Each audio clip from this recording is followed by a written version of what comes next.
of the air. Passengers on the Brabazon were to travel in style. They would have their own bunks in private cabins, powder rooms, a cocktail bar, even a separate cinema. Brabazon would offer space and luxury, just like the great transatlantic liners. Which was another reason for the size of the plane, so unbelievably huge that the public's understanding of it had to be helped along by comparing Brabazon with the Statue of Liberty or Nelson's Column.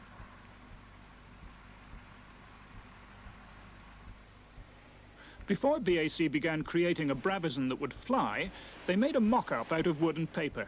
It was built to the same scale as the real thing, and craftsmen at Filton, who were accustomed to crawling through the cramped fuselages of ordinary planes, were startled at the first sight of these massive dimensions. The Brabazon seemed cavernous, colossal. To be chosen for the project was considered a privilege. One man who worked on it as an apprentice is Councillor Bob Wall, now Sir Robert Wall. It's a great leap forward. Now, there was only one company, really, who could do that, and that was this Bristol company with its structural techniques. And it was built more like a ship, really, than an aeroplane. The first machine was built over in No. 2 flight shed, not here in the hangar. Very tight fit. In fact, it was a tremendous operation actually getting it out of that hangar. And it was built really with a series of jigs, a bit like on the stocks of a shipyard, built from the bottom cradle up. And then the big frames put in. Of course, all this was worked out on a wooden mock-up. What often isn't appreciated is that it not only was a fine-looking aeroplane, and it sounds strange to talk about this white elephant as being a great achievement, but it was. It was such a difficult design to fly non-stop across the North Atlantic westbound that every ounce had to be saved that could possibly be saved. Draftsmen, studying the shell of a bird's egg, had discovered that strength may lie in shape, not in girders.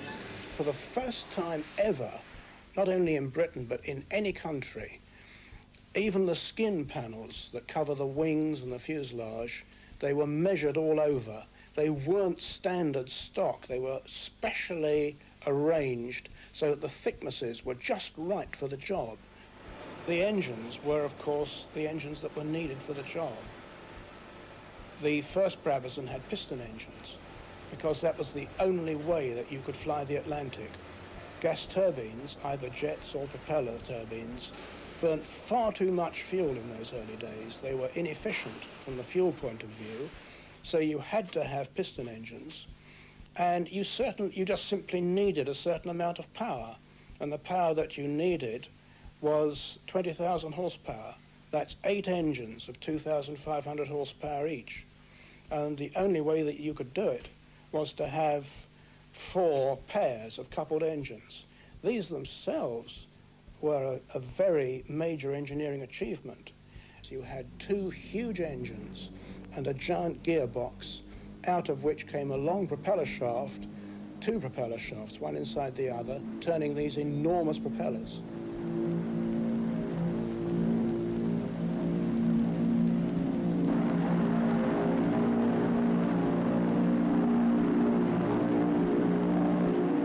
Near the Brabazon, they were building an assembly hall so huge that it could have taken both the Queen Mary and the Queen Elizabeth side by side.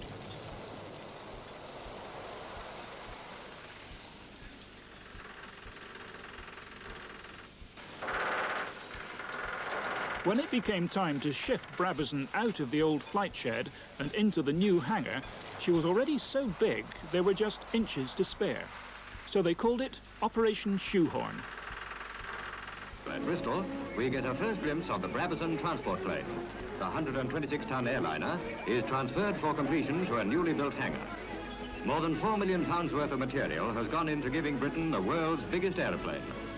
The 143-foot-long passenger compartment can seat 100 people who will fly the Atlantic in 12 hours.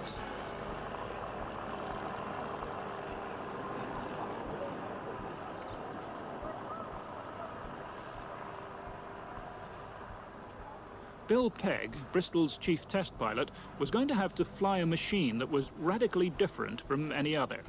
So, to help him familiarize himself, all its internal workings were laid out on the hangar floor and were operated to simulate flight.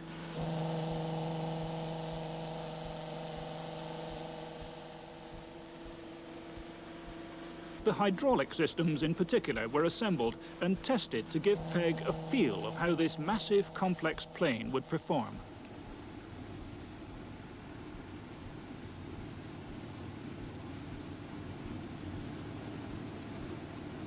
It wasn't like this.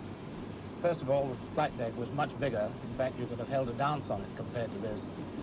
And while there were as many instruments, most of them were back on the flight engineer's panel. And in those days, we had two flight engineers, one for the engine equipment and one for the aircraft equipment. There were a lot of new things on it, and of course, the first thing was the size. It was enormous compared to other things we'd flown. I'd flown Lancasters and Lincolns, which were about 30 tons, and here we are going to an aeroplane 150 or 170 tons.